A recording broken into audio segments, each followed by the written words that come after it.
I recently read The 5 Elements of Effective Thinking by Edward Berger and Michael Starbird. The authors say, extraordinary people are just ordinary people who are thinking differently. Brilliant students and brilliant innovators create their own victories by practicing habits of thinking that inevitably carry them step by step to works of greatness. There are 5 thinking habits in this book, if practiced, will consistently lead you to breakthrough ideas. The authors have made 4 of the 5 thinking habits memorable by relating them to the 4 classical elements once believed to be the essence of nature and matter: earth, air, fire, and water. When faced with a complex challenge at work, in business, or at school, you can incorporate the elements of earth, air, fire, and water into your thinking to find innovative solutions and be more effective.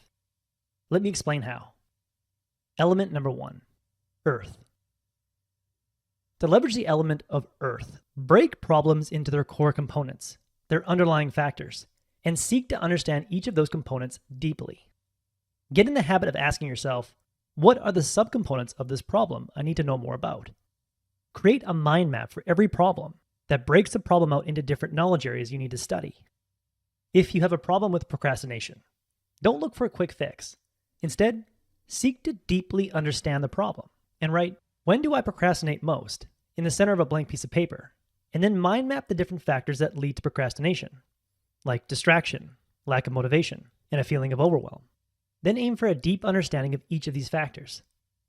When you embrace earth thinking by gaining a rock-solid understanding of the underlying factors and core components, you increase the odds of finding an effective solution for that problem, but you also increase your ability to solve more complex problems in the future. In the procrastination example, if you gain a deep understanding of motivation, you'll not only understand how to motivate yourself in the future, you'll also increase your ability to solve people problems, like how can I motivate my team to get more work done? You can think of earth-based thinking like gaining a deep understanding of basic math principles so that you're able to solve advanced calculus problems in the future. Element number 2, air. In 1905, Albert Einstein asked himself a crazy question. What if I were to ride a beam of light? Einstein adopted the perspective of someone who could move at the speed of light. In doing so, he realized that by moving at the speed of light, the electromagnetic field of the light beam he was riding would appear stationary, like a frozen wave.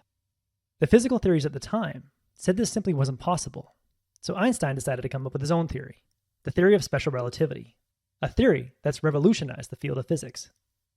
Einstein embraced the element of air in his thinking by coming up with perspective-changing questions seemingly out of thin air. Chief among those questions was, what if I? I've learned that asking what if I when facing a problem often reveals simple solutions to complex problems. I personally like, what if I were a curious child who knew nothing about this problem? I find that this question gets me to look at a problem like a complete beginner and test all my assumptions. Another good question is, what if I were a pro and this was actually easy? This gets me to stop struggling so much and search for a more elegant solution.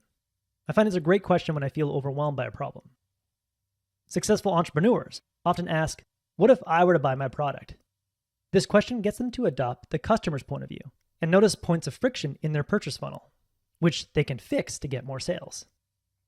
To start leveraging the element of air in your problem solving, ask, what if I, and create new perspectives seemingly out of thin air. Element number 3, fire. When trying to invent the light bulb, Thomas Edison famously said, I have not failed. I've just found 10,000 ways that won't work. The authors explain that there's a big difference between failing and failing productively. Failing, looking bad, and quitting isn't useful. But failing and then asking yourself, what specifically went wrong and how can I do it better, is one of the most effective ways to gain insights and illuminate the path forward. If you take a practice test before a big math exam, zooming in on your mistakes and finding the questions you got wrong is a really effective way to determine what you need to study next. Learn to embrace the element of fire in your thinking by searching for ways you can test yourself, make several mistakes, then learn from them. Because paradoxically, mistakes lead to success. Element number 4, water. When you think of water, think of a tsunami. A tsunami doesn't start out as a giant wave. It starts as a ripple in the water, and then a small wave, and then it builds and builds until it becomes a powerful tsunami.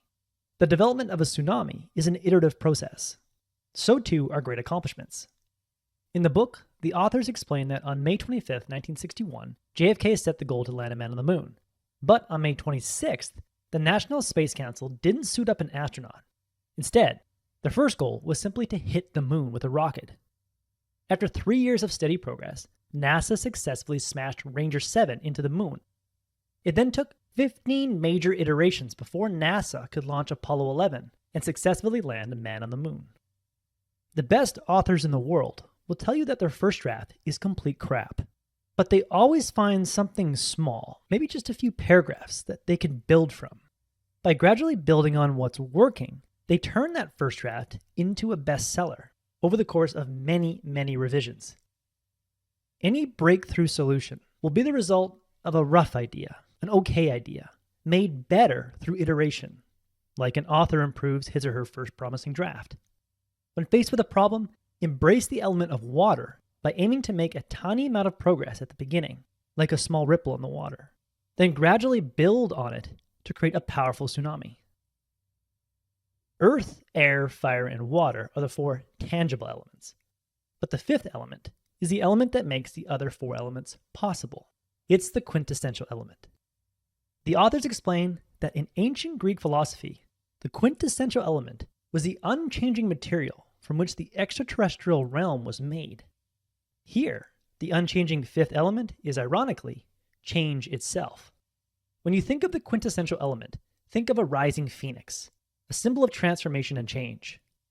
See, the other 4 elements won't do you much good unless you're willing to change your thinking.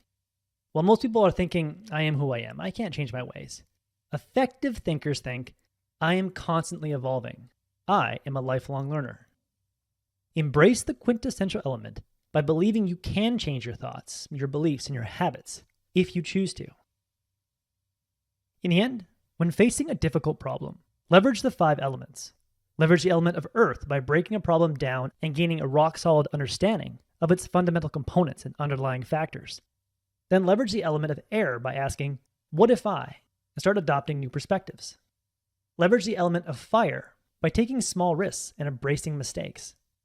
Leverage the element of water by gradually building towards a breakthrough. And lastly, adopt an attitude of change and the identity of a lifelong learner to leverage the quintessential element. That was the core message that I gathered from the 5 elements of effective thinking. This book is a great tool to help you get unstuck when learning a difficult subject or trying to solve a difficult problem. I highly recommend it. If you would like a 1-page PDF summary of insights that I gathered from this book, just click the link below and I'd be happy to email it to you. If you already subscribe to the free Productivity Game email newsletter, this PDF is sitting in your inbox. If you like this video, please share it. And as always, thanks for watching and have yourself a productive week.